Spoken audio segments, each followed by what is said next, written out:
USA এবং Israel আক্রমণ করছে এবং বলা হয়েছে যে এই স্ট্রেট অফ হরমুজটা যদি ওপেন না করা হয়, তারা তাদের জ্বালানি ক্ষেত্রে জ্বালানি যেই সেক্টরগুলো আছে এগুলোতেও আক্রমণ করবে।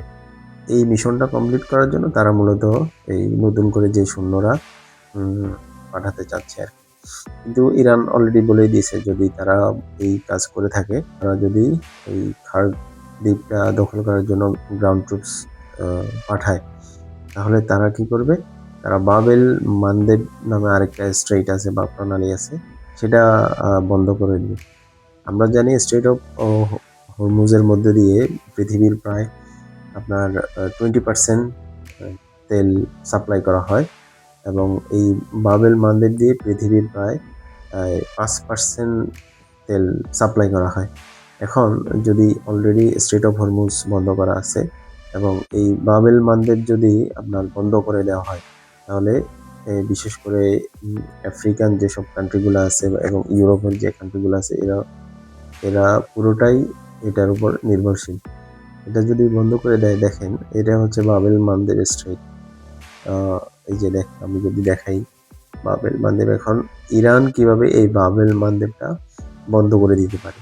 দেখেন এই বাবেল মানদেবের পাশেই কিন্তু আছে ইয়েমেন শহরটা আছে, এই যে এটা হচ্ছে ইয়েমেন। এই বাবেল মানদেবের পাশেই আছে ইয়েমেন।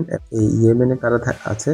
হুতিরা আছে এবং হুতিরা হচ্ছে ইরানের সবচেয়ে মিত্র, যারা অলরেডি এই যুদ্ধে ইরানের পক্ষ হয়ে বিভিন্ন মিসাইল দিয়ে ইসরায়েলকে আক্রমণ করতেছে বা ইউএসের যে সব জাহাজ আছে বা শিপ আছে তাদেরকে আক্রমণ করার চেষ্টা করতেছে।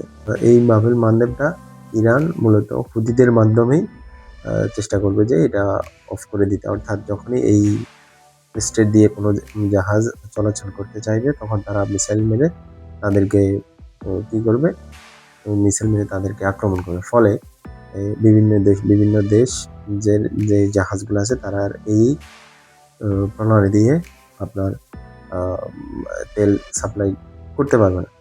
এর ফলে কি হবে দেখেন, যখন যদি ইনকেস ইরান যদি এই কাজটা করে যে বাবেল মানদেবটা যদি বন্ধ করে দেয়, তখন তেলগুলো কোন দিক দিয়ে যাবে?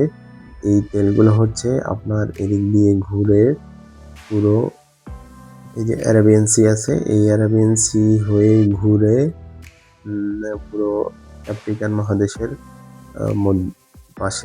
পাশে হয়ে কোথায় যাবে এবং দক্ষিণ আফ্রিকা হয়ে